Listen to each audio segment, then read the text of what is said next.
We have a big problem with shootings in our school, and it's got to stop. So today, nationally, the youth has took a stance, and I thought it was really the appropriate thing for us to do is to take a stance with them and support them, because they are our future. I grew up in an era when we used to say our children are our future. And if we look at the children today, we have to wonder what kind of a future will we have. So we got to get a grip on this issue.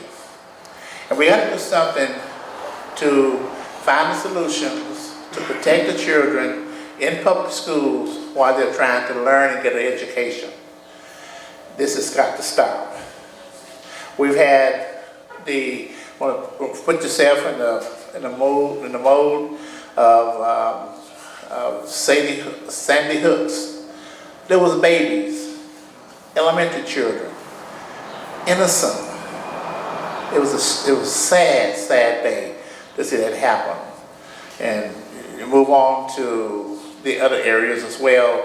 And while we've talked about all the shootings in the school, we can't forget the AME Church in Charleston, Virginia.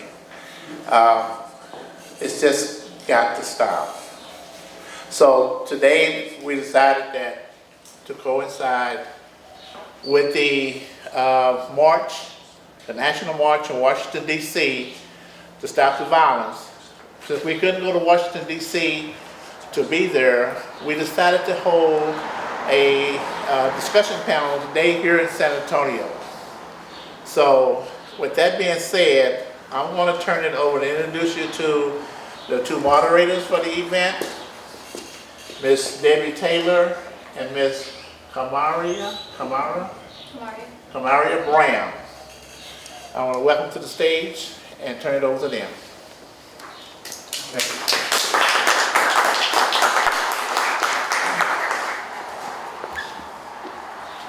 you. Okay, well, I know that we're dealing with a low mic issue, and we're going to ignore that because this is too important for us to ignore it. I'm glad to be here. I've been in San Antonio now for 4 years, and it's been quite the adventure since I've been here. And I've witnessed so much happening in this city, as well as what we've witnessed nationally. You know, the reason why we're here today is so important, and so we don't want this to be stuffy. I'm a Georgia peach. We don't do stuffy very well. So we tend to be laid back a little bit. And so that's what's going to happen today. This is an intimate discussion about what's happening on a national front. But it's not just happening nationally. We're seeing it happen all around the country. We've even seen some craziness happen right here in our state. So first of all, I want to thank Warren Smith for opening up his doors to us here at Smitty's, and his wonderful staff for getting things together and inviting us in to have this discussion today. And I understand there's some goodies when we're finished. Y'all know we like to eat. Yes. So let's partake. But we really thank you for being the host today. Yeah. You know, in the aftermath of the National March for Our Lives campaign, we have gathered for this community discussion, and it is a community issue. And so we need to address it as a community issue. Today's national event was organized by the students of Parkland, Florida, after they had the mass shooting at their high school, Marjorie Stoneman Douglas. Now this occurred on February 14th, and I don't know if you know what February 14th is, but it's recognized as a day of love. Mm-hmm. I remember getting gifts when I was married on that day. So it's ironic, crazy, bizarre that that would now become a day of slaughter. Mm-hmm. Just in case you don't know, Nicholas Cruz, age 19, is alleged to have went on a murderous rampage that took the lives of 17 students and staffers at the high school and injured 17 others. So, we find ourselves dealing with that. Since the attack has happened, information has come about that says that Cruz and his his adopted brother had a long history of run-ins with the law enforcement. Then we also have heard that these two young men were actually bullied at the school. So there's several issues that are coming out of this one big event. And so I just want to read some information I have. It says school shootings have become so commonplace. According to the New York Daily News, there have been 25 fatal school shootings since Columbine happened on April 20th, 1999. Now, I don't know if you've done the math, but next year that would be 20 years. And we've had to deal with that still. I don't know about you, but I would think that by now we would have gotten this together. We would have figured this out. In fact, earlier this week, we had another school shooting. A young man walks into his high school, and in this particular case, he shot his former girlfriend and another young man. 2 people ended up dead in this case. That would be the shooter himself, because the school resource officer got involved and shots were exchanged, and the young man was pronounced dead later at the hospital. However, yesterday morning, another victim would be the young lady that was shot. So we're dealing with this way too much. It's way too commonplace. And the whole point of having our community leaders here, our students here, us average Joes and Josephines, the point of us getting together today is we need to talk about this, and we need to figure out what's next. What do we do? Because we talk about Columbine, and that was known as the big. Columbine has now been replaced. And what do we do? So I'm just going to ask a few of the panelists just to tell me, as the news broke on February 14th, what was the first reaction you had? Not again. Just couldn't believe it, not again. And the most recent shooting at Great Mills High School, can you hear me back there? The most recent shooting at Great Mills High School, when I turned on CNN in the morning and they said Great Mills High School in Great Mills, Maryland, I realized that was my grandson's school. So I'm texting him and he's texting me. Then I'm wondering, do I wake his grandmother up and tell her? Or I'm scared to tell her, I'm scared not to tell her. So I just wonder, we just went through a snippet of what parents and loved ones have gone through with these other school shootings. So he was texting me saying, don't call because we're locked down and I'm all right. But, that was, I've been through Vietnam and shot at, but that was the biggest horror I've had in years. What about you, Jeremy? Really, I was just like, it's still going on. Like, this could be us, because we go to school at Sam Houston on a daily, and just like thinking about it, like, that could be us in a position right there. Like, you never know what's gonna happen. So it's scary. Anybody else? Anybody from the audience? It brings about another level of consciousness in the school system. I mean, these kids are being put into positions where they don't have an escape. So their escape is to go grab a gun and come and take care of whatever little business they think about. So by virtue of them being, the guns being accessible to them, by them being able to walk on the school grounds and into the schools with a firearm, it brings to my attention that we have a severe gap in what we're training some of these kids and how we're protecting them in our school system. I mean, it's got to be paid attention to, in my opinion, because you can't just go to school every day and think everything's gonna be all right. There's too many things going on. So right now, in my opinion, we gotta start with first of all, the security systems that are in place already at our public school systems in San Antonio. And secondly, what's driving some of our students to go to that level of violence? And I kind of got an idea, but we'll discuss that before the day is out. Yeah, I would like to add something. My name is Barbara Hawkins. I'm State Representative District 120. You know, I want to take a different approach about more so than how we feel. For me, is what are the resolutions? I think all of us have very strong and high emotions. And I hope we leave here today with some great ideas about what we can do. I think overall, we know it's a travesty and it needs to end.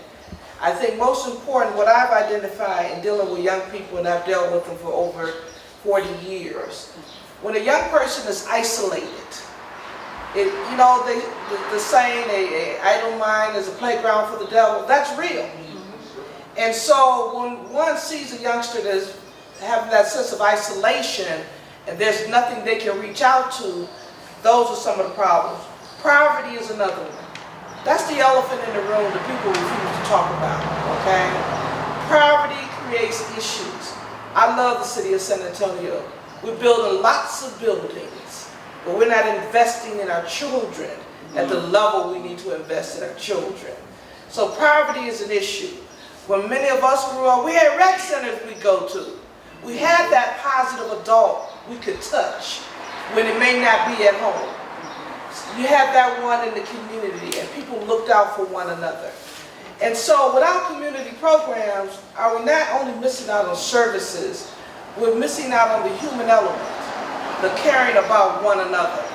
So when we talk about what's happening, and a young man can shoot another young man down, or do a drive-by shooting and kill someone they don't even know, Grandma Joe, who haven't done anything, then that tells you we're also dealing with the poverty issue, the mental illness issues. And we cannot forget that, y'all. I love the fact these young people are speaking out. But here's the deal. We have got to take this time and find our voice and do what we need to do in San Antonio and stop meeting to meet. Stop talking about what the problem is, and let's talk about what we need to do and how we do it. The resources are here. The opportunities are here. But what we need now is unification and strategies that make things work. I would rather say, instead of building that new building downtown, let's have summer jobs for all of our kids. And internships. You know, let's do the right thing for our children. Law enforcement cannot police this problem away. Okay? Crime comes from the heart. I grew up in the era where you knew where the blue light district was, the red light district, you knew where get what you want. But there was honor among thieves, and there were boundaries. You didn't hurt the children or babies. You had beef, you dealt with that person. You didn't do what I call the sissy-five manner of a drive-by shooting, okay, and hurt anybody. You confront who you're angry with. So my hope today is we leave here to talk about some real solutions in this great city of San Antonio, Texas. And not just talk about what is. Let's talk about what we need to do and how we need to do it. That's what I want to leave here today with. You know, it's interesting that you brought up the community. And this is a community issue. I grew up in a little town called Swainsboro, Georgia. Yeah, y'all don't know where it is. That's all right. But I grew up in this little town, and I had somebody named Fred who lived next door. And Fred knew everything that was going on. And every child in the neighborhood knew Fred. And, you know, he was former military, all of that, but he was invested. And I guess what we're trying to identify is how do we get back to that point where we're reinvesting in our communities. I think that's what we really need to address here today. let's take the time, starting over here, Ms. Kim, with introducing yourselves. If you represent an organization, a specific facet of our community, let us know. And there's a purpose for that, because when we need to go to a resource, we need to know where to go. So my name is Kim Anderson, and I'm the founding director for Gifts of Love from Above. Now, Gifts of Love from Above is an organization that started 3 years ago as an official 501c3, a nonprofit. But it was 6 years ago that I lost my brother to gun violence, and here in the city of San Antonio, and that is what prompted my family and I to do something in order to give back. So the mission is because my brother was a father, and I saw that there was that missing piece for the children that are left behind after the violent death of a parent or guardian. And so that's what propelled my heart's work to go forth and be of assistance to children and families who've been devastated by the act of gun violence in the family that caused the death of that parent or guardian. So one of the programs we offer is funeral grants to help in any way we can with the financial part for the funeral services. And then as well, counseling services for the children. And then I'm under the development of getting a camp together. It'll be a grief care camp where the children can come together and be able to be with other families who've been impacted and children who've gone through it. And there's that counseling and that therapy as far as through art, music, play. You'd be surprised how much that make children open up. We always want to say our children are okay after something so devastating in the family happens, but little do we know it impacts their lives a great deal with post-traumatic stress disorder. As they go into teenage and adulthood, it really is an impact to their mental and emotional state, and we can't ignore that. So that's something I'm passionate about. Hello everybody, my name is Warren Smith. I'm a native of Inverness, Mississippi, a little town about 500 people. It's very small. I started my plight on the east side back in 1996 as I retired from the United States Army as a Master Sergeant and started to pursue my master's degree. So I did get a chance to obtain my education here, and that gave me all the more tools to do the things that I've done. I am the owner of Smith & Smith Business Services, Smitty's Club and Sports Bar, as well as New Life Family and Individual Services, which is a 501c3. We train service dogs as well as assist veterans with obtaining their qualifications with the VA and helping them to get their certifications in order. So that's some of the things we do here at Smitty's. I'm a former Scoutmaster for Boy Scout Troop number 96 out of Bethel AME Church. Now the reason I say that is because I had at one time 27 boys from 11 to 18 years old. And out of those boys, we raised 5 Eagle Scouts right here on the east side. And those boys were unable to pay for all the things that the Boy Scouts require because it is an expensive endeavor. So by virtue of us bringing those boys through, it was an ordeal. And right now, I look back at where they are. We have some going to Houston, Tillerson, and Austin. 2 boys are enrolled there in the engineering program. We have 1 boy trying to do some kind of mechanical robotics. He builds robots. He built a robot for his Eagle project, which was a hand made from a mouse and a keyboard and little pieces of a computer. He did that. So my interest here is about our youth in this community. We have a long way to go in bringing them where they need to be, and we got to give them opportunities to change some of the courses that they're following right now. So thank you, and I'm glad to be here today. My name's Keith Tony. I'm a former city councilman here in District 2. I see former city councilman John Sanders has come in as well. They're over here. Thank you, John. Like John Sanders, I have never lost, even though I'm out of office, my love for the community. I've been here since 1992, working in this community, mentoring on the east side at Martin Luther King. It was Martin Luther King Middle School, then it's Martin Luther King Academy now, and I love doing that. And while I'm proud of my master's degree from Pepperdine University, I'm also proud of the time I spent at my grandma's house as a child where there was no running water, no electricity, and I still know how to trim a wick on a lantern. So you know how to do that. And she would put 3 of us in a big tub, and that's how you got your bag. And we carried water. Well water is the best water in the world if you've never had it. So I'm proud of that. So God has brought me from a long way. I mentioned being a Vietnam veteran. I know there were days when I didn't think I'd make it the next day. So I have to give back something. My parents taught us, you've been blessed. Give back something. You are not where you are because you're so smart. My father always said that. He said, you are where you are through accident of birth. You happen to be born to us. So I've told my own children that, and I have teenage grandchildren, I'm telling them that.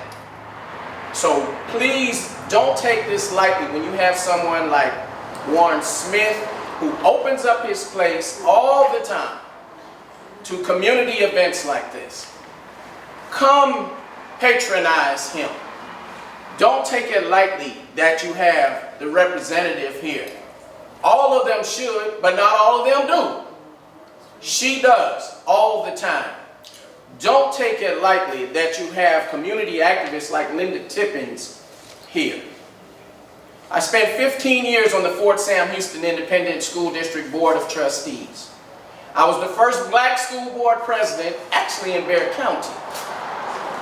And I'm proud to have the vice president of the Fort Sam Houston ISD here, the Honorable Willie White. Raise your hand, Willie, let him see you.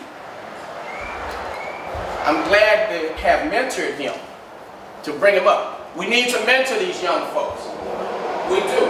And I'm going to talk about something. You said we just talking. We just country folks talking, are we not? Okay, let me bring this up then. Let me bring this up. These school shootings, some of this is America's chickens coming home to roost. Yes. When you have a demographic, I'm talking about white boys who have been raised in an atmosphere where whatever you do is okay, there'll be very few circumstances, if any, then they do these things. Have you noticed most, if not all, these school shootings have been at upscale schools? I can tell you Great Mills that's where my grandson goes to school. His father's a Navy pilot. He's an 06 in the Navy. He's privileged. That's where it happens. So we have to stop that. These are America's chickens coming home to roost. For all these hundreds of years, America has said to white boys, it's okay. You can get away with it. And so they're getting away with it. I'll let it go at that. But also, one last thing. When you took prayer out of school, you opened it up, and the devil came in. Again, my name is Barbara Gervin Hawkins, State Representative, District 120. I'm not going to get into who I am. I want us to get into a discussion about resolving some of these issues, and I want to hear some of the young people's ideas. I've got my ideas, and I think many of us do, but I really want to hear young people's ideas, again, so we can leave here with something we can start working on. Thank you. Let me try to be brief. Can you hear me okay? Good. I don't know how well this is coming through, but my name is Abdurrahim Muhammad. I am Associate Imam with Imam Omar Shakir at Masjid Bilal. Representing him today, I'm very honored, and this is an unexpected blessing that came to me through Dr. Doshi Piper, who's out of town but was scheduled to be here today. So I'm kind of in her place, but I'm not replacing her. Let me say, if I were not here right now, I would be at Dominguez state jail where I volunteer as a Muslim chaplain. I worked for 25 years in New York State as a Muslim chaplain for the Department of Corrections.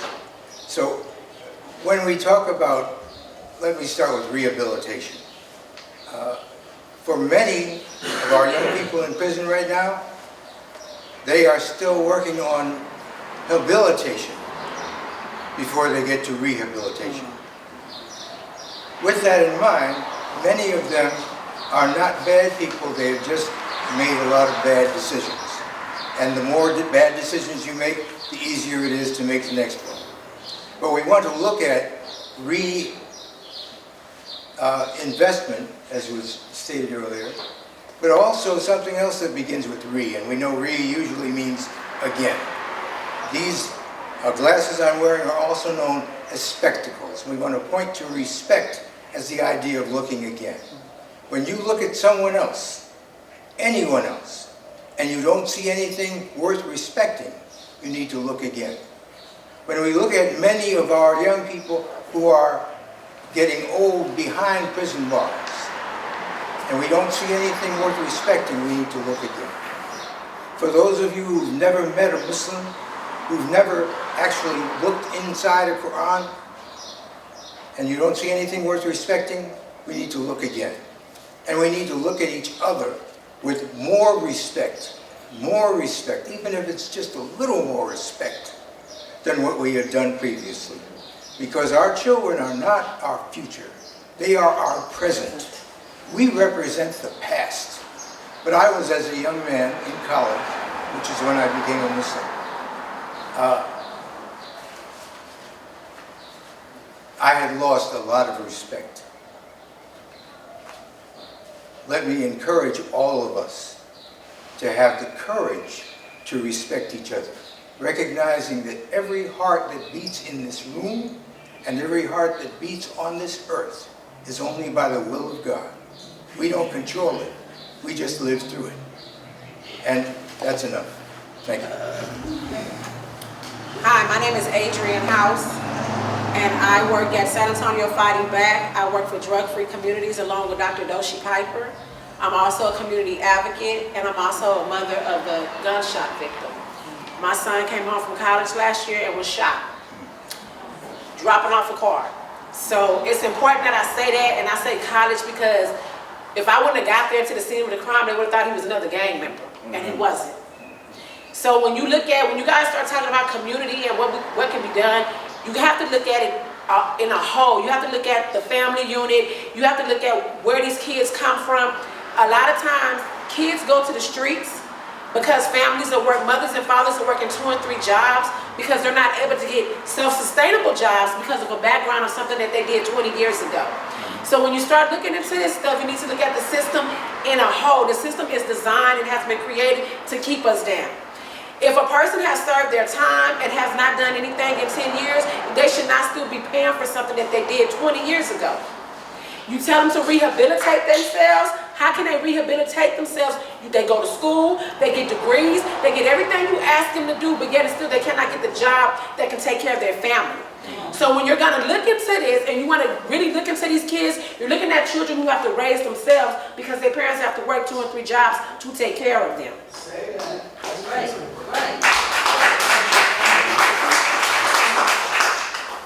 All right, my name is Jerron Thomas. Here, I'm from Clarence Springs. I go to Samuelson High School, and I used to talk and listen to what you guys have to offer. My name is Clarence Springs. I'm a student at Samuelson High School. I'm a junior.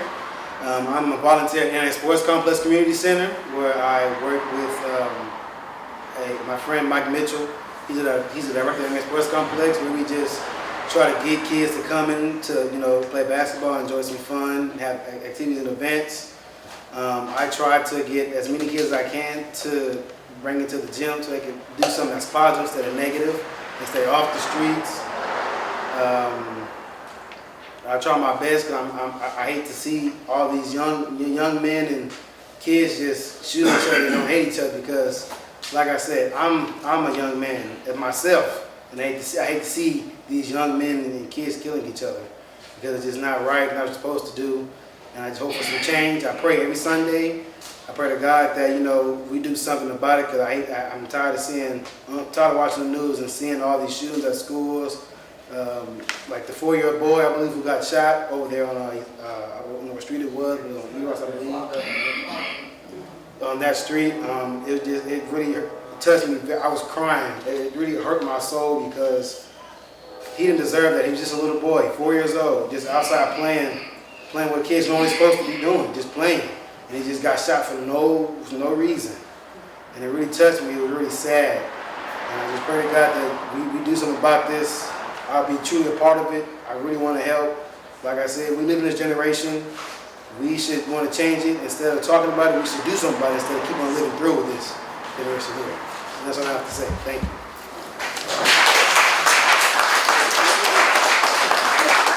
Well, as you can see, we are very well represented here. We have people from different backgrounds, from different job occupations, different community involvement areas, but we've all come together for one purpose. We want to explore with the students that are here, the parents that are here, the community members that are here. We're looking for solutions. And we're looking for solutions that will not only fix this problem, but that will keep the problem from coming back. That's the big thing. So Kamaria is here with us, and she's going to actually start asking some of the questions too. And I'm going to tell you right now, she may actually come out to you guys in the audience and ask you, be ready. All right. Okay. The first question I have is, what is the role of schools in addressing the social issues that affect children's safety? Can you repeat that? I would repeat. What is the role of schools in addressing the social issues that affect children's safety? I'd love to answer that question. I've been engaged in the school for about 25 years directly. The school have a limited role. When we talk about child development, you can't place it all on the schools, because the school is there for we'll call it a specific mission. But the school does have a role as it relates to encouraging young people, providing a curriculum that talks about values, character education, helping young people that are lost find their way, being observant. Like I mentioned earlier, isolation of a child is the beginning of a downward spiral. And that we've got to really start noticing our children, not just looking at them, but really looking at them is what we have to do. Instead of just hearing them, really listening and hearing what they have to say. And so I think that when we look at schools, they're limited in what they can do. They keep our kids, no doubt, for a third of the day or more, but indeed they have a specific mission. But what I would ask is for our schools to put more social services, more wraparound services within the schools, just to give a higher level of support. Well, I agree with Representative Hawkins that schools have a very limited role, and she's 100% correct. Now, as far as the services, I think schools would love to have more services, but they're struggling to stay afloat just to meet their basic mission of educating children, because the state legislature, and I'm talking about Texas specifically, the Republican-led state legislature in Austin seems to take their cues from Washington, D.C., where we don't have programs to social service programs to deal with these youngsters and their issues, and then we end up with school shootings, but we have money to build some silly walls. So you're doing more than the state of Texas is doing in many regards, because he, like Representative Hawkins in her other role, being an educator, are on the ground. But schools would love to have more programs, social programs. This young man that did the most recent shooting, I understand he killed the young lady who broke up with him. Well, there wouldn't be any young ladies alive in Alliance, Ohio, if I killed everybody that wanted to break up with me, because that's just part of the game. It happens. club or someone had more money, more resources, but it comes down to, I saw Reverend Patrick Jones in here. You still in here, Reverend Jones? Okay. Churches and other organizations have to take up the slack. Luckily, we have her. She's an anomaly. She's not the norm. She's not the norm. She advocates. So we have to do the advocating on our own for our children because they're worth it. Is the community going to be allowed to speak also? Or is just this group here? Yes. Okay, let me make sure you understand, and I'm a very advocate, and I appreciate my brother John Sanders being here. I'm going to you don't need a mic for me. You need a mic for me. I grew up as an organizer. You have to remember, and John can jump up anytime we want to. We're forgetting about this triangle. I grew up with a triangle: church, school, family. Church, school, family.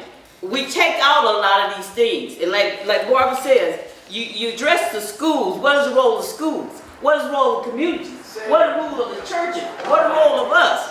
We get all excited when all these things occur. They've been occurring all the time. And it makes me sick every time I come to meetings like this, that all of a sudden we jump up and say something is happening. It's been happening all the time. The domino effect has been going. The dice have been rolling all the time. And we just said, okay, yeah, 7, it's lucky. I got it. But the thing is, we go through this process, we have to say, what are the roles of everybody here? How do we network? We say, okay, the school's very limited. But do you realize the schools shut down at a certain time?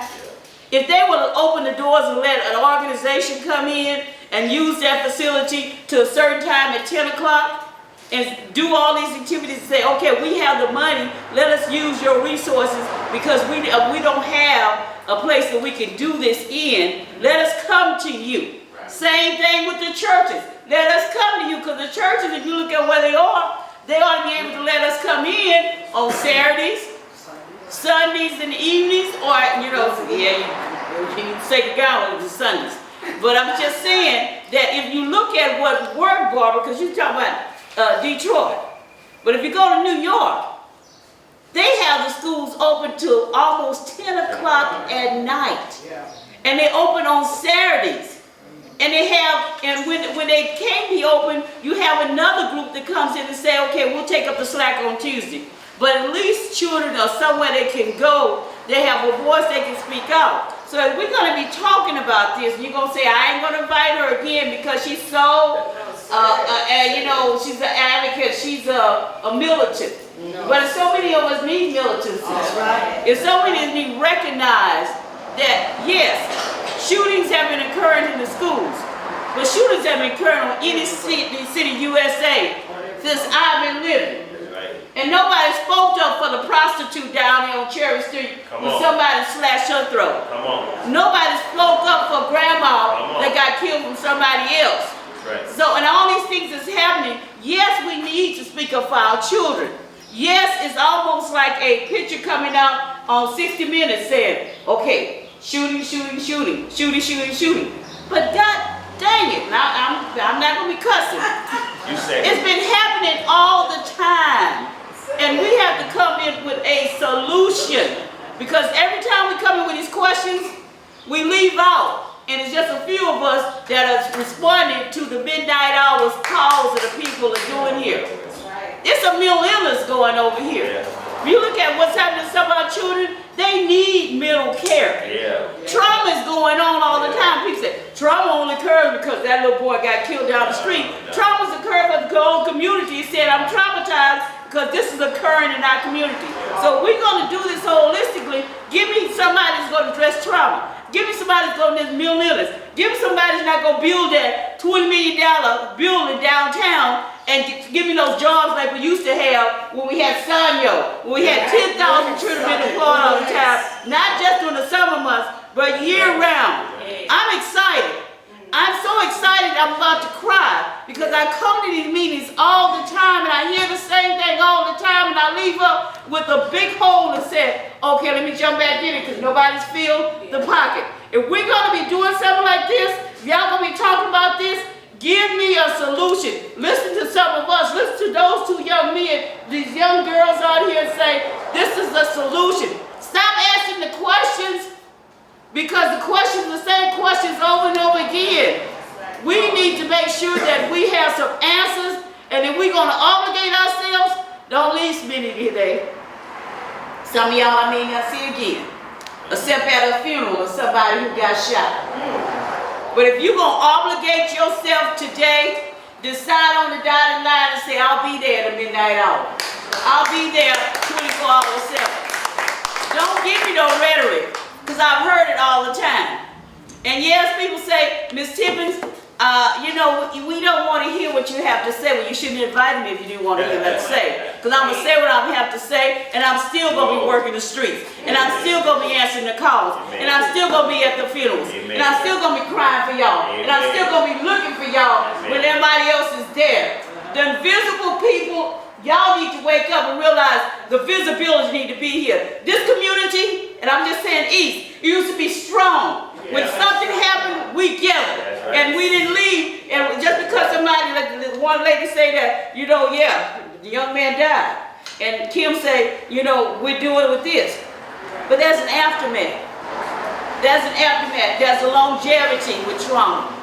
There's a longevity with death. Just because somebody's died does not mean the community is not dying with that person. Thank you very much. Ms. Tippins, I love your passion. I love that fire that she has. And she definitely is someone that is always out there in the trenches. And you know, I work at a school myself, and you know, a lot of times we put a lot on the teachers to be able to help raise our children and help them with those issues. There's so much behavioral issues in the classrooms that you spend more time redirecting children than you are teaching them. So I say that it not only with our teachers, but these families and parents, we have to be more involved in our children's lives. I see a lot of children at that developmental age that is kinder and first grade, second grade, that can barely read or know their colors, and then they come back with their folders still with their homework in it. Because you know what, my mama was on the phone and she said, just wait a minute, or you can do it tomorrow. Not even helping the teachers that are in the classroom to help build a confidence in their own child. They send them to us to almost babysit.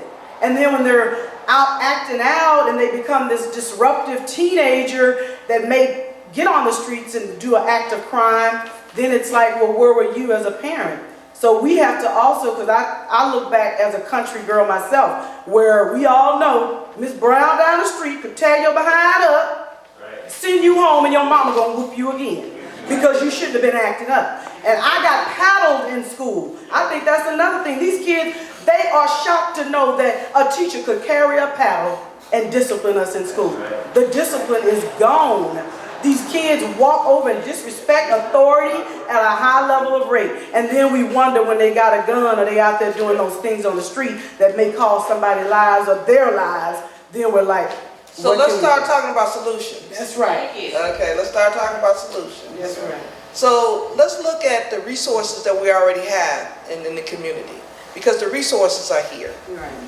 So if utopia existed and I had a magic wand, okay, it starts with, number one, developing a plan of action.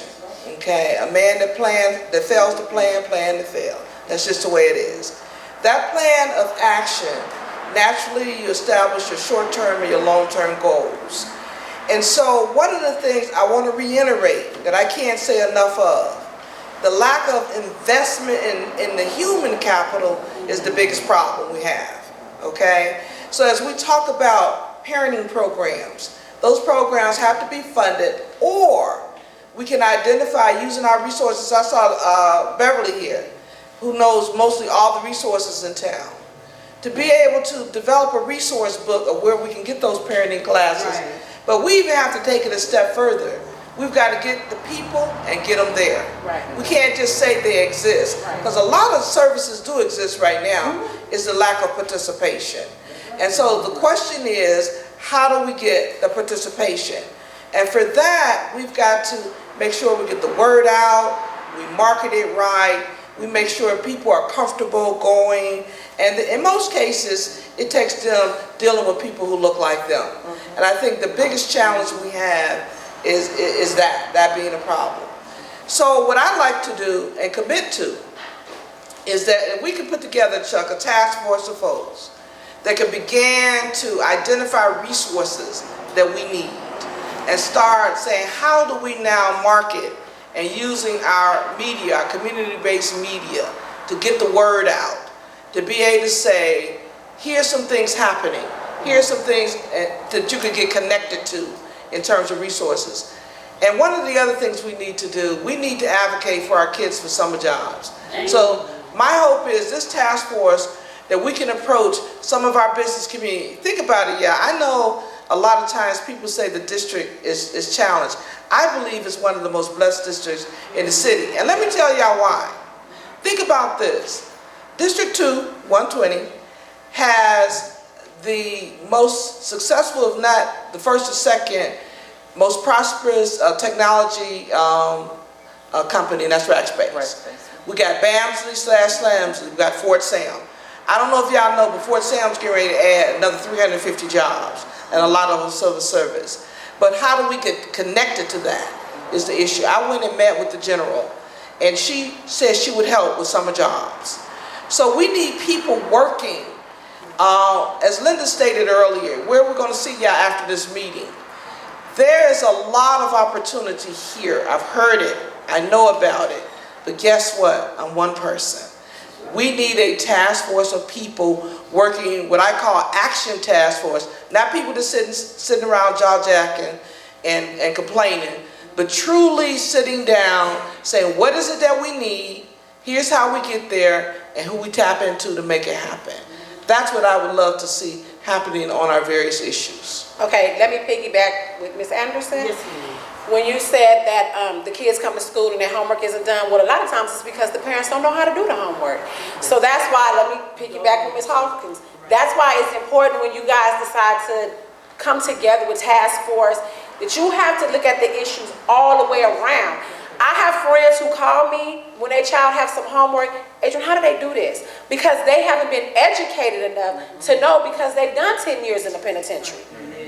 And it's not saying that they don't want to be, but they're embarrassed and they don't know how to come to somebody. So you have to do a lot of one-on-one and take them titles out the room. Because I don't care about who you are if I can't barely read. That doesn't make a bit of difference to me. What makes a difference to me is that I don't want my child to go down the same road that I went down, because it's hard right now. And some of us make the struggle look good.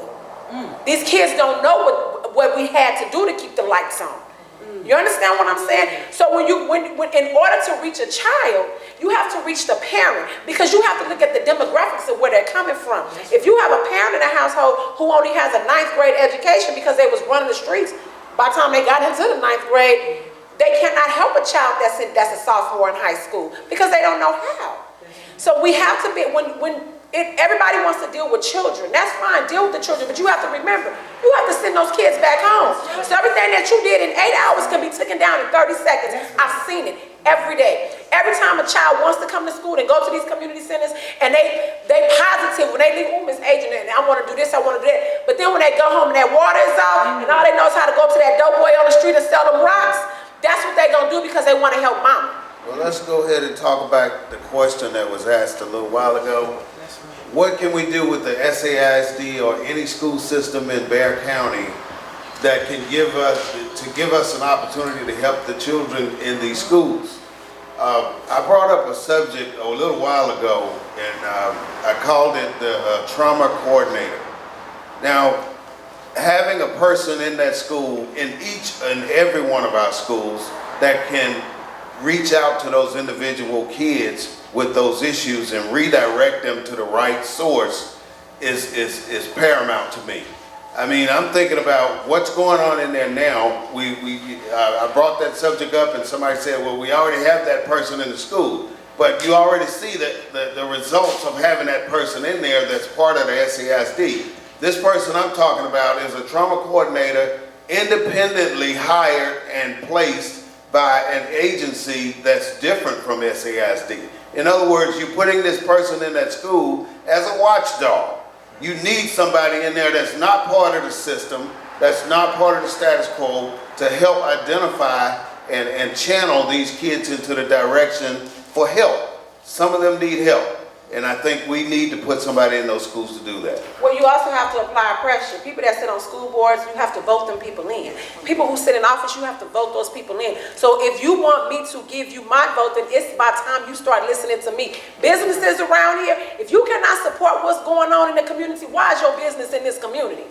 You have to apply pressure to people. I'm not going to keep giving you my money if you can't even go to Sam Houston and mentor these kids and teach them how to become an entrepreneur.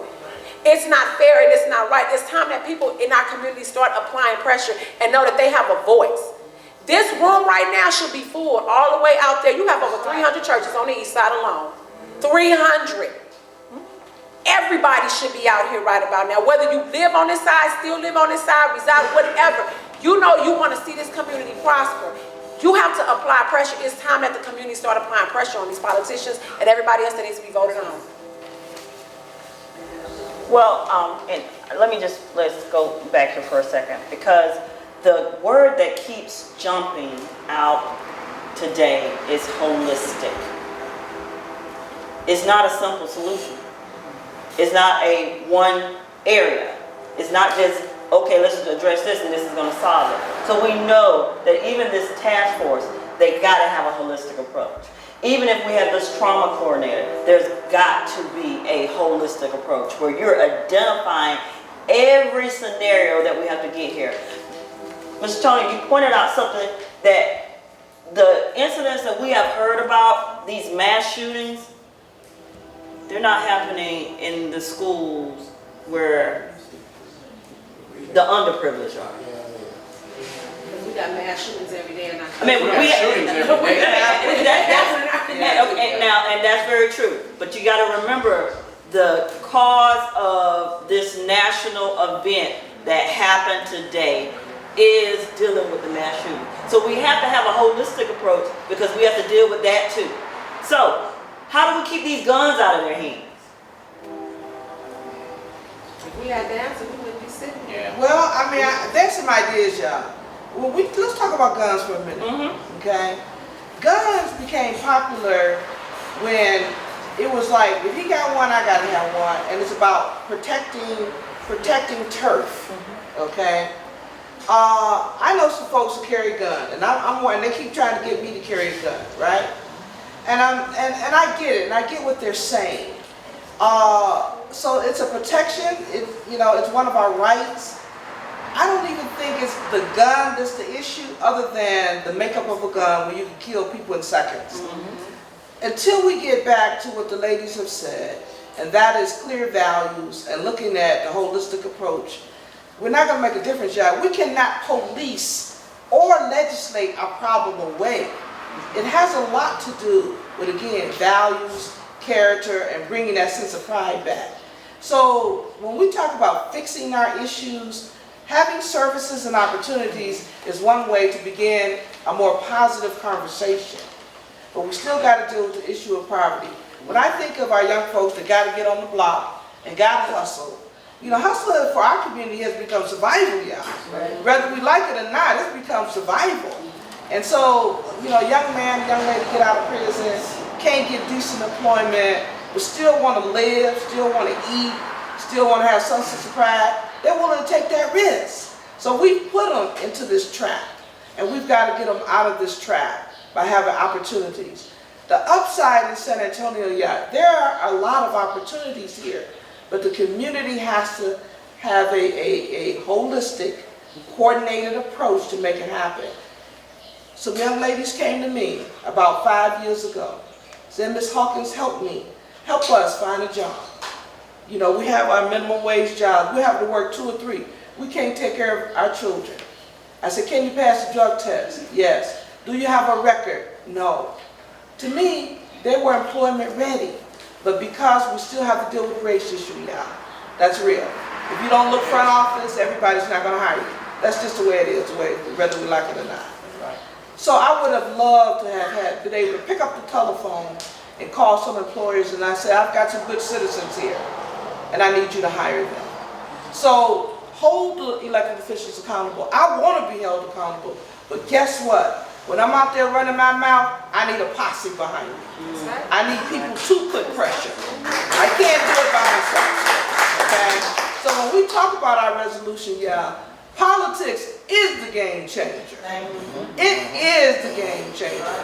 My experience, my little one-year experience has showed me that. Even though I knew it, it is totally confirmed now. But the one individual, whenever there's one considered leader, they can get picked off real easy. But if they have a posse, it's harder to take them down. So for me, we can do all the things that we want to do, but it's going to take people rolling up their sleeves, ready to work, not willing to take no for an answer. That's where we got to be.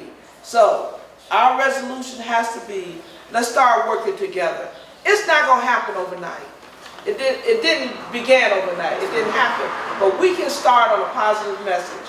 And one thing I want to say before I close my mouth here, we talk about a lot of the negative things. It's a lot of kids out there doing some good stuff, And we don't hold them up. We don't hold them up. If we start talking more positive, sometimes you become victim of your own conversation. That's right. But if we start talking more positive, we can do more positive. One of the things I love to do in the district, Linda, I need your help, the business folks in this community. To me, let's talk about education. If we, marketing is big, y'all. I've learned that. I used to think that was the easy degree, but that's the hard degree, okay? Marketing, we've got to market to our kids the good way, the good message. I would love for our business community that any kid that comes in with their report card gives them 10% off of whatever they want to buy. So that we're saying education is important. It doesn't cost anybody anything. And it makes our kids think more about education. It'll help the stores because they'll go in more because they know they get the 10% discount. So there's some really creative, unique things that we can do. But when I talk about task force, you cannot have success without someone driving the train. You cannot have success without a champion, without a voice. Okay? So when I'm talking about these things, I'm talking about we work together to put them together. And you gotta be willing to put in the time, y'all. That's right. You gotta put in the time. And that's when you begin to have success. What I can do from my level is open doors. Pick up the phone, call people who normally wouldn't return calls. Give people that validation to make things happen. And that is what we need to do as politicians, is open the door. If someone wants to start a business, they may go to an entity and they get no. But let the state rep pick up the phone and say, I need you to give so-and-so at least a fair consideration. They're going to do it, y'all. So we've got to start working those angles, and that's what we're not doing right now, because everybody is in their silos. I saw so many people individually doing wonderful, wonderful things. But guess what? It's just that silo. But just think if we were working together, how we can bring it to scale. That's where we need to do. Yes, this is a great conversation going on right now, and I really do appreciate everybody coming out. And there's a lot of stuff that I would like to piggyback on that the panel has brought up. But my solution, I think, personally, what we have to do, and I saw this on Facebook and I love it, we have to put the family back in order. We have to put the family back in order with God being the head of the family. Okay? Followed by the man, the woman, and the children. We have to reconnect the dots. As you know, the way they keep us down is they keep us divided. So we have to reconnect the dots. Reconnect the dots between man and woman, between parents and children, between community and churches and whatever else. We have to reconnect the dots. And if we do that, then I'm not here to be popular. And I don't want to be a controversial person. But some of the things that has divided us is continuing to divide us today. And I don't want to point fingers, so I'm trying to stay away from it. I really do. but I got some strong, strong feelings. Because I tell you that once the toothpaste is out the tube, you can't put it back in. You see? And I think there's been some movements that have just been a failure, and our children have paid the price for it. So until we as men start working with boys and teaching them how to be men and how to be providers and how to take care of the family, then we're doing something positive. And when our women start working with their girls and teach them how to be homemakers, how to be, nurturers. Today, I asked my daughter, could you sew a button on my shirt? She didn't know how. So we got to get back to our cultural values and lift them up. And then I think we'll be on the right track to regaining control of our children and making sure the future generations will have independence and freedom as well. Okay? Thank you.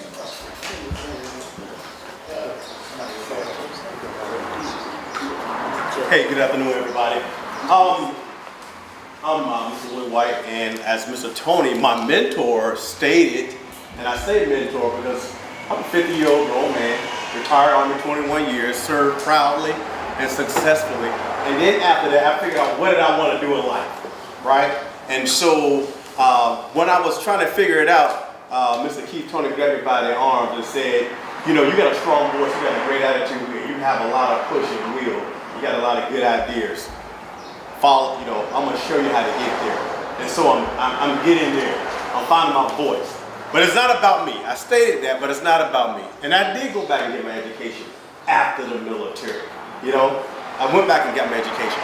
But here's what I have to say. There's a reason why the young men are in here today, the young women are in here today. Okay? We have all of these great local and city leaders, okay, that are sitting here right now. But let me explain something to you right now. The time has changed. And the way of doing things you did in the 70s, 80s, and 90s, and the 2000s have changed. Social media is where it's at. So when I look at what's going on in Boston right now, what's going on in Miami right now, what's going on in Florida right now, and I see that those young kids got up on TV and had thousands of people out there in a matter of days. How did they do it? They did it through social media. That's where y'all come in at. Joe Madison says, what are you gonna do about it? And so here's what I challenge the young people here today. One, I need for you to get the name and the emails of everyone sitting on the stage right now, and any community leader out here right now. Get their name and their email today before you leave. And here's why. They know people and they have contacts. Number two, it's time for you, when you leave out of here today, to get on social media, contact everyone you know, and say, we are having a rally on the mayor's doorsteps. And when you have a rally on the mayor's doorsteps, you then call the news media. See, there's people right here that can contact you, connect you with the news media. Okay? Let's take this out of the hands of the people right here. Let's put it in your hands because your lives is what matter. Okay?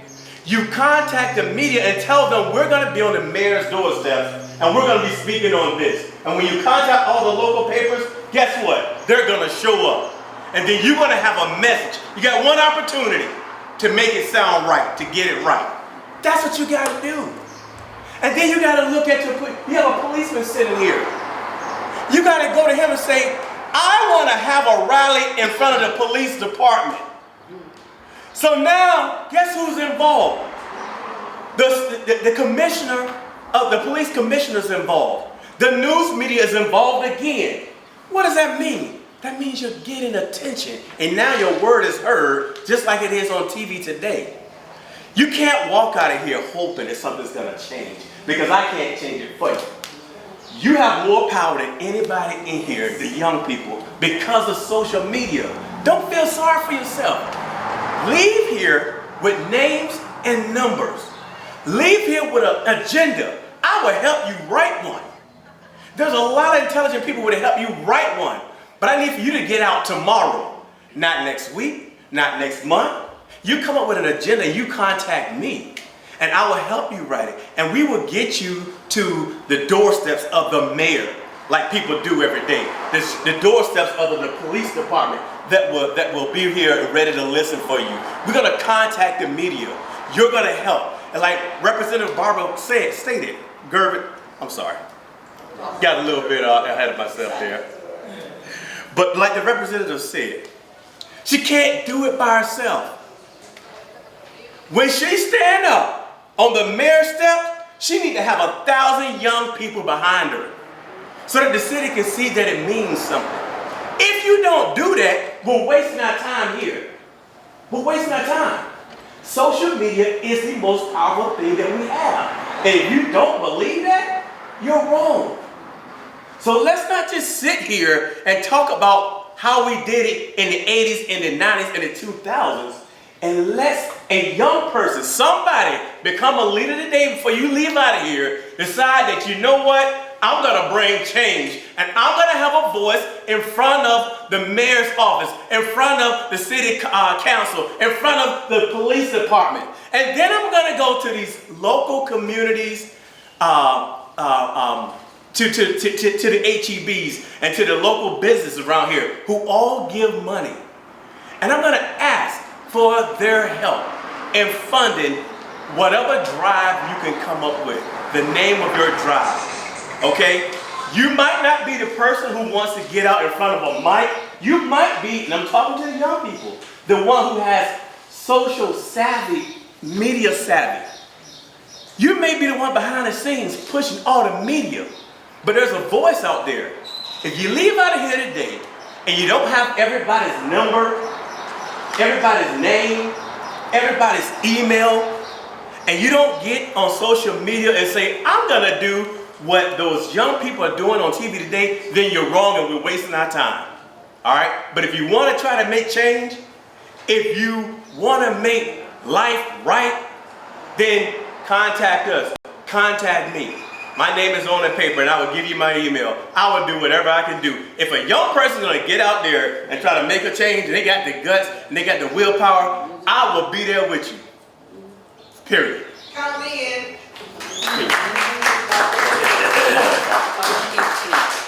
The gentleman behind me, then you next, please. Thank you. Okay. Thank you. I would like to address the question with a question. What can we do?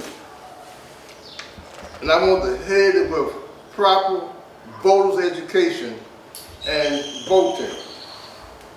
If less than 15% of eligible voters voted in this last election. That's right.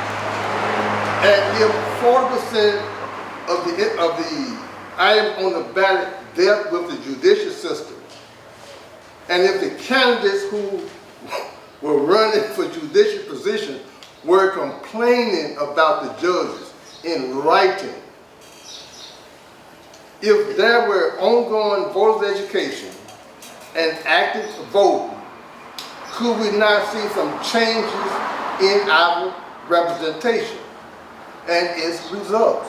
For example, if you had 15%, less than 15% of the people voted last time, and the next time you had 60% of the people who voted, it seemed as if you should be able to see some changes in your representation. And instead of having one person on that stage, you may have 5 or 6. That's right. Sure. No, she's the one that talked for a while. Oh, I'm sorry. I promise you. Okay, so the mic is kind of low, but I have a voice, so that's not a problem. So one thing that I've kind of been hearing, kind of danced around a little bit, is accountability. Accountability. So originally I'm from Wisconsin. And I've been in Houston, I've been in Austin, and now I'm in San Antonio. And it's the same issues over and over and over. The community has resources. We have resources, but the people don't know about it. You know, so my solution has been on different committees and boards is to follow the money. Who is getting this money? Where are these 501c3s? Where are these churches? Who is getting funded to do these after-school programs? Who is getting funded to sit in these schools? Who is getting funded to do these trauma coordinator activities and duties? Where is this money going and what are they doing? And I'm not talking about at the year when they're ready to fill for another grant and get the second half of the grant. No, I'm talking about every month, every 30 days. How many kids have you served? How many families have you served? Of this $1.5 million, $2 million, how many of it went to our families? How many went to our schools? Where is this money going and why is it not being effective? Because what happens is that we keep throwing money at the problem and these organizations and the higher ups, the administrative staff, by the time you get done staffing, you don't have any money for operations. So you can't really judge, okay, well, our staff typed 10 letters today. No, I need our staff to help 10 families today. So we really need to get to following this money accountability, and I think that is a big part because whatever happens, somebody's paying for it. Somebody's paying for it, whether it's through tax dollars, whether it's through prison dollars, we're paying for it. Our kids are paying for it with their lives, and it's unacceptable. So we need to follow the money. Thank you. Good afternoon, everyone. My name is Delton York. I'm the CEO of Kirkland Ministry Incorporated. And I know Representative Gervin, you was talking about wraparound training. I got to tell y'all this story. I'm coming from Chicago. That's where I'm from originally. I come from the hood, as you might say. All you see is what you see out of here. You don't see what got me here. Okay? I know what you're going through. I know how to get there and get out of it. As in the military, I went to mental health. They were telling me, hey, what's wrong? I said, I'm fine. Because, we're not used to getting our mental health taken care of, and we need to get that. We need to start in the homes and stuff like that. So I believe our solution is right now is to get wraparound training into the schools. And how can you help me do that? You asking me that question? Yes. Well, wraparound services can be in the schools and are in some schools. I know the schools say lack of funding have prevented them from doing certain things, even when they got rid of vocational training and other things. But to me, it's being more effective with the dollars and setting priorities. So, do I build a big building? Do I do a little less with the building so I can put more in programs? Those are administrative decisions. Like you were said earlier, we got to go to the school board meetings, get in front of city council, the leadership, and start reestablishing the priorities. And I think that's a word I want all of y'all to leave here today, is what is the priorities? So if we help reestablish the priorities, we can do the things that we're talking about. So the resources are here. The state of Texas as it stands right now, there's 95 Republicans and 55 Democrats in the House, okay? We have little to no control of how the votes sway. One of the Republican values is self-sufficiency. So they're not into creating social service programs as they defined it, okay? And they're not interested in funding schools at a higher level. The bill I thought was the best died in the House this last session, okay? So the answer to your question is specifically this. If the resources aren't on the state level, it has to come up from the local level. So we've got to hit up our city, hit up our county, hit up our business communities for that matter.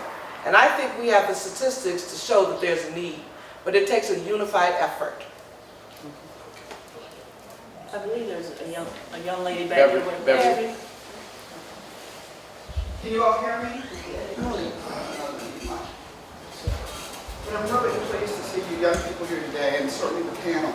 I just wanted to be able to talk about, you said it, Representative Hawkins, we've got to actually come up with a plan that actually we can enact and follow through.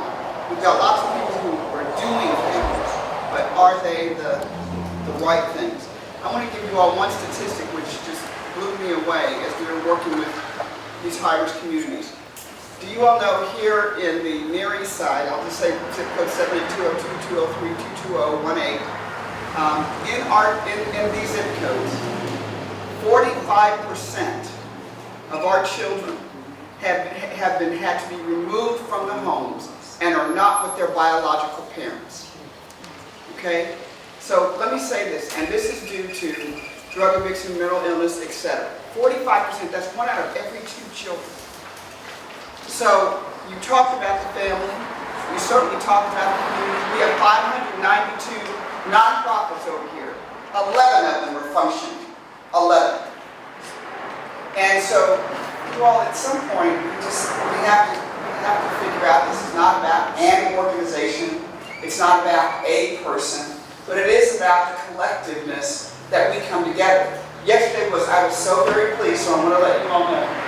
We had brought a number of agencies together over at the ETC. Whether you like the ETC or not like the ETC, the point was, we're bringing these together because we cannot go another summer and not have our children employed. And so we're literally putting together, everybody's putting in their money, or bringing the resources to the table so that we can actually get our kids employed. We're working with universities who are cutting their curriculums in half so that our kids can get through faster, to get their BAs, to get a degree, to get their GED, whatever it is.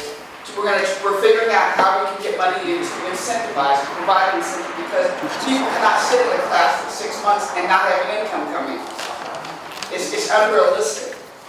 So, State Rep, I ask you to work with us. We know that the Workforce Development Board gave back millions that could have gone to this community. I'm sitting in the meetings and watching, and I'm beginning to feel like the same thing's getting ready to happen. So I'm putting you on notice that we need your help. And I know you're going to be there because you've been there, and I'm so glad you're there because you can walk in all worlds. You can even deal with the Republicans. So I know you can, and I've seen you do it. So I'm simply saying, at some point, you talk about, we have to have a plan of action that we're going to actually stage and get it done. And we're starting to do this, but we're missing the other pieces. We got to make sure that while we're working with these children from 16 to 24 to help them get on the right path, that we're making sure we do have that incentive money, so that while they're getting educated, they can actually begin to have money that's going to take care of stuff for the family. We must have the child care, because we have many of our children, many of our young people who have children, and they can't do things because they don't have the child care. We must have the tuition and the tools to make sure that they're getting what they need. And we actually have to have all these agencies who are coming together to make sure we're dealing with those other social, mental health, other issues to be able to do that. And it's got to be able to be wrapped so that we can actually, the outcome is it may only be 100 young people that we're actually able to redirect and turn around, but that's 100 more that we need and that we have. We're going to be working with Judge Bull, and I hate to tell you all this, but in our community, we have 40,000 what are called leavers. What that term means is after the school, when our kids go into the school system, during that first month is when the school district does the count. That's how they get paid. So in that first month, they can make sure all the kids are there. And then after that, the kids, they can care less if they drop out, walk out, leave, whatever, because they're called leavers. And nobody does anything with them, and that's what we're dealing with. So we've got to have that other strategy for those leavers. We got 40,000 kids in your district. 120. 40,000. So we've got to be able to figure out how we pull this action plan together, get comprehensive. And it's not about any one of those agencies, but it is about accountability, because if they all come together, they all got a little bit to put on the table to make that happen. So I'm ready, I'm signing up, but I want to know what I'm signing up to. Is there a piece of paper, is there something that we can sign up to do? But then when we do this, when we meet, can we not meet for 2 hours? Like, I know we don't want to do things that they did in the 50s and 60s, but we may have to go back to that when they met all day. Not saying I know you can't, but then when you can, you come in. But what I'm saying is 2 hours is not enough. Sometimes it's you want to have these task force. We need all day because you have so many ideas, you have so many people, everybody want a voice. But at the same time, you have to come in with running. We are sit at home and think of your ideas. So when we come to the table, we put them in a pile, start digging them out, and start figuring out who wants to do with what. Because we met enough already. We met when they was doing the Parmesan. We met. Millions of dollars have come through. We've met. And this east side still look the same. We still got 40,000 kids that are leavers. So at the end of the day, whoever wants to put it together, however they want to put it together, make sure it's a day where you know you have time. It's an all-day thing, because this is like a job, but it's a job that does not pay. And people have to be aware of that, because every time I ask people to mentor, the first thing I get is, "Adrian, they're not paying to mentor kids?" No, we don't pay. So it has to be from the heart. Like, I have 3 kids at home right now, so I take my time out. I have 3 jobs that I work. It's like I was just telling the representative. My child pays $1,000 a month. And I don't get any help for that. I pay that out of pocket myself. So people have to be willing to put their boots on the ground, and there's enough people in these communities that get these grants every year that can be here and take a day out of their time to really sit and give back and pay it forward to the community. We have a lot of people talking about what we're going to do, how we're going to do it, when we're going to do it, and where we're going to do it. But what I want to say is I want to do it too. And I'm not asking where and when. I'm saying every month I want to meet here on the 4th Saturday at 12 o'clock and start a discussion. And I want to set a panel that can go into these schools like another organization that I've found to be somewhat effective, and that is the Fair Contractor Coalition. Their job is to go around to these agencies and see what type of scorecards they're getting when they're serving the East Side communities, the black community basically. So basically the same thing we need to do when it comes to our schools and our kids in these schools is start a independent checking system of how they are doing with our children in these schools. So I would like to start that panel and then start going out to these schools and working our way into it and finding out those statistics like we just heard. So if anybody wants to be part of that, let's get it going. And I definitely will be extending my resources toward it. And if somebody has some additional resources, we would definitely love to put that towards doing something like this. You know, somebody mentioned accountability earlier and making politicians be accountable.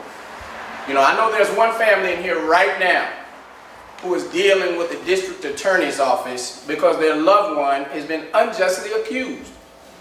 And that's not just my opinion, that's a legal opinion. But, you know, we have these debtors' prisons, we have these things. If you're not rich, if you don't have the money, you go to jail. So let's make them accountable. So Representative Hawkins is 100% right. And of course, Beverly Watts Davis and Linda Tippins are right. But for every Representative Hawkins, every Linda Tippins, and every Beverly Watts Davis and Willie White, there are those out there who have a vested interest in our children being incarcerated. And we need to hold them accountable. And I'm glad our police officers in here, because we need to hold them accountable so that we are not getting killed because we hold a cell phone in our hands anymore. When someone else can shoot up a church and they take him to Burger King. So we want to save our children, but not so they can get killed in the grandmother's backyard holding a cell phone because it's dark and the cop yells, gun, gun, gun. My brother's a retired police officer. He agrees with me. We can't do it. So yeah, we want to save our children. And Beverly Watts Davis has been fighting for a long time. Linda Tippins has been out there fighting for a long time. They've forgotten more than I'll ever know. However, John Sanders, but we have to hold everybody accountable. We're the only community in the world where people come in, set up businesses and carpetbag it and get the hell out of here as quick as they can and take the money out. That's right. We don't do that. There ain't black businesses in Chinatown. There's no black businesses where Arabs have their community. There aren't. And here's another thing. When we have mass murders, and we need to hold the media accountable, if the last name of the person is a Muslim name, he or she is a terrorist immediately, and the orange one in the White House is the first one out leading the charge, he's a terrorist, he's a terrorist. But if a white boy kills somebody, what is he? Mental illness. He's mentally ill, he's misguided. He didn't get no love from home. A lot of folk didn't get love home. Yeah. So you understand what I mean? Hold everybody accountable so that it makes it easier on the Linda Tippinses of the world and the Beverly Watts Davises and Barbara Hawkins, so that they can go out, all of us can do what we need to do. I say them because they're recognized leaders. The rest of us are behind them. But we need to get that straight first. We're the only community to allow that to happen. allow that to happen. I'm so proud of these young people that are out there marching because they're saying no more, no more. Why is it if your son, if you hadn't been there, the media got there first, he'd have been a thug. He's a thug. That's what he is. Okay? So hold everybody accountable. It's okay to hold politicians accountable. She doesn't mind. She likes it. I like it. It's fine. Hold me accountable. That's a good thing. But hold everybody accountable. Don't just beat us up. Beat up those carpetbaggers that come in here, that own the hair shop down there. Get Miss Kim. Miss Kim doesn't give a damn dollar back to the community. But she's selling wigs, and she takes that wig money and send it back to Korea or wherever. Maybe you need to protest her store. Well, that's right. Give them money. We have to do that. But here we have Smitty's. We have Smitty's. He's right here. He's giving up his time. He's giving up his treasure. He's giving up. And what do? We won't buy a soda from him. We won't buy a soda. We go down the Riverwalk and pay them, but we won't buy a soda from them. So let's help these leaders out. They need help.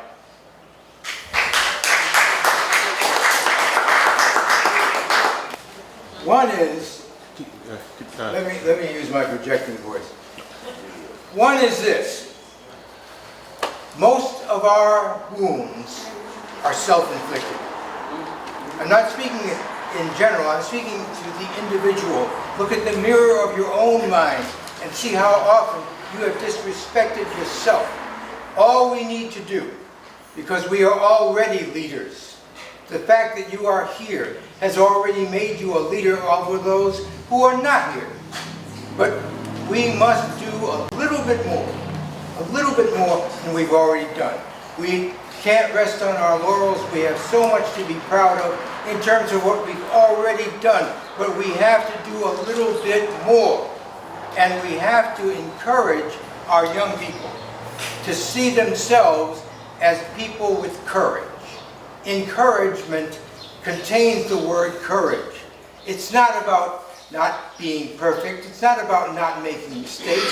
It's about the idea that you have to keep one foot in front of the other and that you have to step forward, because all of us are not going to be here 30 years from now.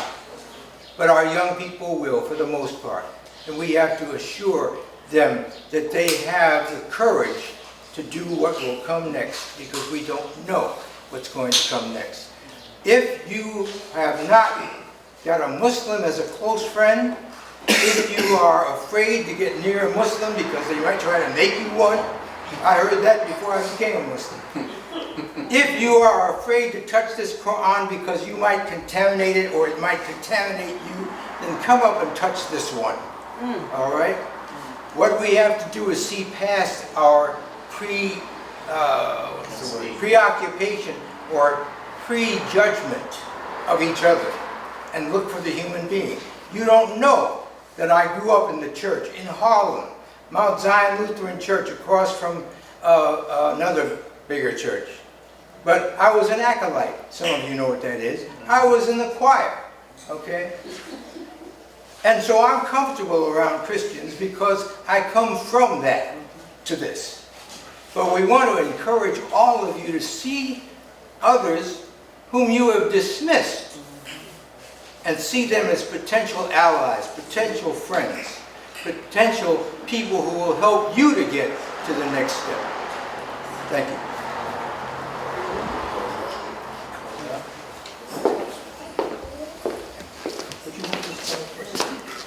All right, that was good. Before we close, if I may please, we've heard from all of the folks here with wisdom and insight. I just wanted to ask the students that are here, do you guys have anything to say? After all, this is the purpose why a lot of us have come out today. I just want to make sure you are not left out. You have a voice. Is there anything you would like to say? I know a lot of the questions didn't get directly to you. I just want to know before we close.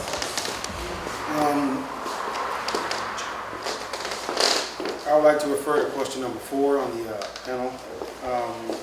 The question asks, I'm sorry, I can't see on this. Mine's kind of messed up. I'm sorry. My hand's sweating. I'm sorry, number 3, it says, should minors be rehabilitated or punished like adults for committing horrendous crimes. In my opinion, they should be punished, but not as like for adult crimes, because you should suffer some for your action that you did. For example, beyond Scared Straight, you see the kids who go in there, the teenagers go in there for stuff that they did that's bad. I really do think that if they commit a crime or do something, they should be punished for it, but not as adults, because it just depends on the crime.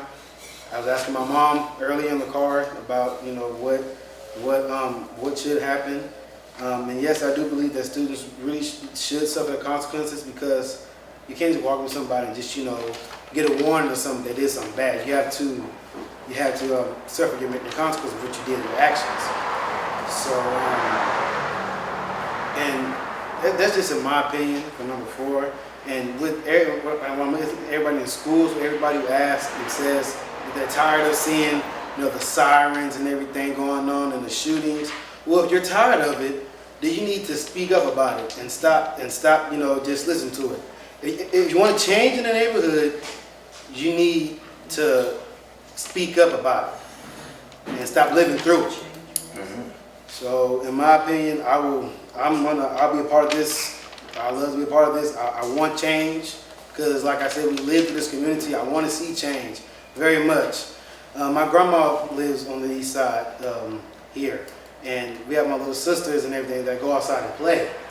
And I'm very terrified that they're outside playing, because knowing what can happen to them while they're outside, it's very frightening for me. And every time they're outside, I just think and say, Lord, please watch over them and let nothing happen to them, because that's what we're living in right now. So, I mean, that's what I really want to happen, and I will be part of this. I'm glad to be a part of this, to want change for our young youth, as me, my friends are on here. I want success. I want us to be going out. You know, we're the generation, young generation here. So I want to see change, and I pray to God that change will come and solutions will happen, and I will make sure that will happen. I will make sure in the summer we'll have kids come to the gym, do something positive instead of that negative. I try my best to let kids, I tell kids, hey man, let's come to the gym and play basketball. You know, do something positive. Not on the streets and doing what you normally do. Come do something positive, man. I hate seeing people like that. I pray to God every day. People I don't even like, I still pray for, because God said you shall love everybody you don't even like. That's do you have friends you can mobilize? Do you have friends you can mobilize? Yes, ma'am, I do. Yes, ma'am. Well, the gentleman talked about that's what it's going to take. We need a group of y'all to be ready so we can help and be that support, open those doors, make sure that it happens. But we need y'all's faces and we need y'all's voices. Because what you have just articulated would shake up city councils to give us the money that we need. And I know this for a fact, y'all. We wanted to do some summer jobs. We took 60 young people to City Hall. They allocated $500,000, okay? So it can be done, it has to be done, and we need to do it. So if we could get, 25 young people to come and be that voice and speak. I'll tell y'all, the money is here. It's here. We just gotta ask for it. No, I just want to say that on behalf of the San Antonio Police Department, anything we can do to help, be a part of these meetings, these committees, give input on anything that we can do on behalf of the police department to help out in the community. I know I work for the East Side Safe Unit, and we have began programs to start to integrate youth. I have a thing that I do. I don't know if you guys are next door app or whatever, but I get on there and I ask questions to the community and ask for community engagement. If you don't know me, I'm Jonathan Hoggett. I work at East Side Safe. So I'm asking for community engagement. I ask, what can we do? And I've gotten a lot of feedback. And a lot of people focus our issues in this community, not so much as the school shootings, because we haven't had that issue in this community yet, thank God. But it's youth engagement. So we're trying to engage our youth and get out and do activities. We piggyback off that, play basketball with kids, and get out there and build a positive light on the police department and build that gap between police and the youth. And I just want to ask everybody in this room, to help us with that. If you can, don't build this fear about police officers in the community. I think a lot of us are out there to do very, very good and help. And you see it, people want to teach their kids to be scared of the police and don't call the police and that. And I think that's one of the biggest problems that plagues our community is people are scared to call the police because, they're going to come here and take people to jail. And it's not so much that.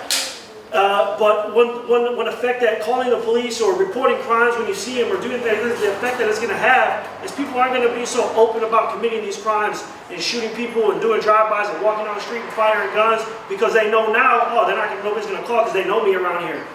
When people start calling and now they're like, oh, now the police are here, now, it creates action. So I'm asking the community to work with us and help us keep the streets safe, because I've been there seeing the 4-year-old kid shot. It's not something that I'll ever forget in my life, and I don't want to ever see it again, and I'll do anything I can to never see that again. So I'm just asking for the community support, work with us, trust us, believe in us, because we're here for you.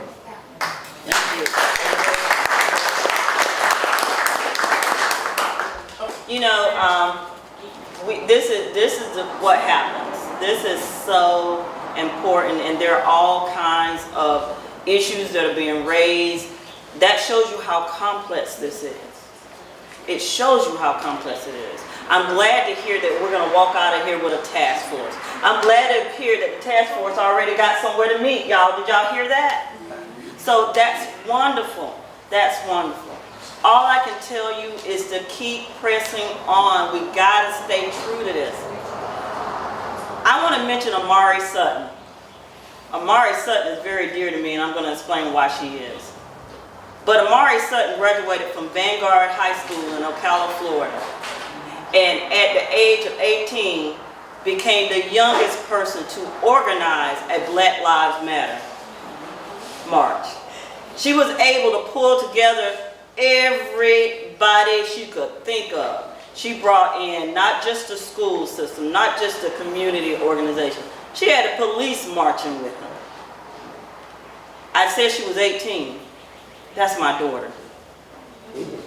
She is a sophomore at Emory University, and she's still raising hell up there. And it's all because I told her when she was little, you got a voice, baby, please use it. You brought up social media. It is big. I know a lot of us like to think it's trash, but it has its power. That's why corporations are throwing their money behind it, y'all, because it has power. So we got to figure out how to, because they are not our future. They are our now. And we got to get behind them. We got to empower them. Yes, we got to go back to some of that stuff, but some of that stuff gone. So we got to come up with some new approaches at doing this. And we got to embrace some of the fights. We got to embrace the bullying. We don't want to deal with that because, I know people that were bullied. Y'all, it ain't the same anymore. So we got to be ready to take on that. But we're getting ready to close now because we could be here all day. But I want to close with this. There was an article that was released at 6:54 this morning online by AOL News. And in that article, Keyshawn Newman, a high schooler in Chicago, whose stepbrother was lost to gunfire 2 years ago, said the following. In Chicago, it's important for you to know that gun violence has become a tragic way of life, which shouldn't be the normal way of life. He then went on to add, no, we don't have random mass shootings. We have daily shootings. We know there's stuff that has to be done. There's going to be a sign-up sheet. Y'all, let's get to this. Let's stop talking about it and be about it.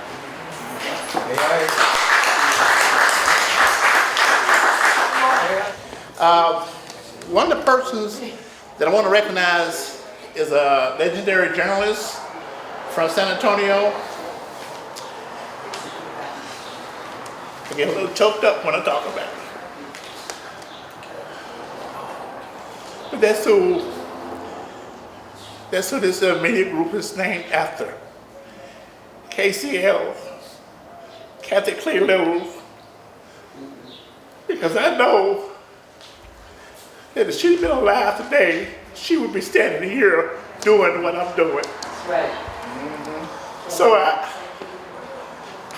I started KCL and my two partners here, Debbie Taylor, who is the host of What's Cooking coming up, and Mr.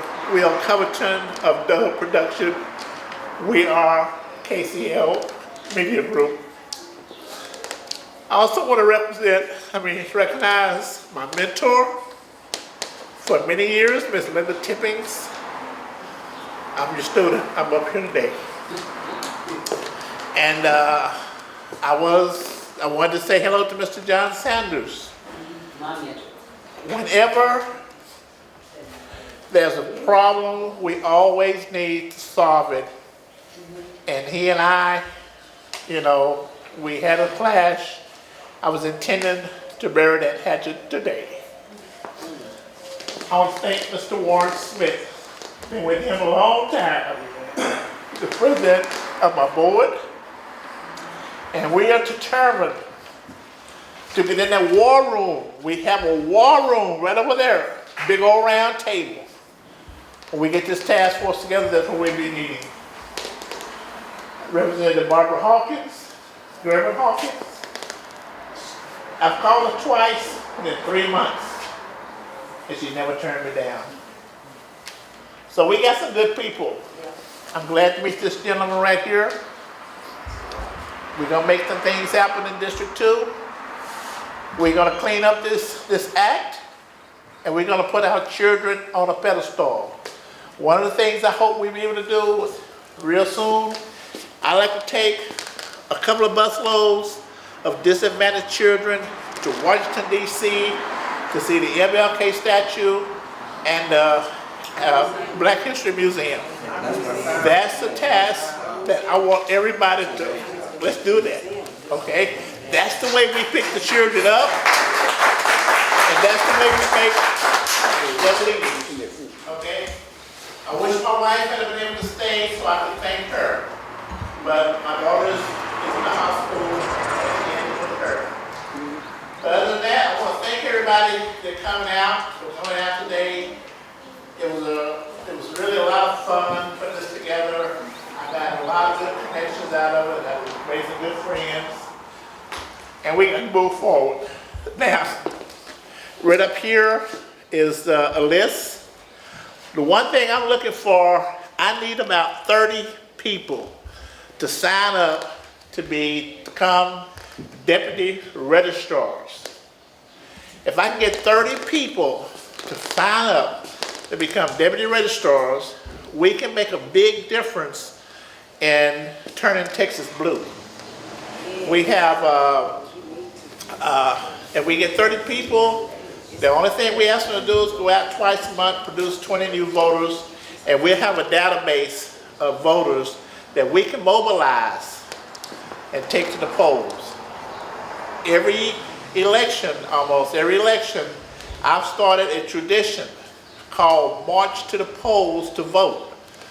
Representative Hawkins was with us on one of them. I think it's a great idea. It kicks off early voting, and it sends a message out to everybody. So, as Executive Director of the National Poverty Reform Coalition, I'm very proud to be with you all today. Thank you very much.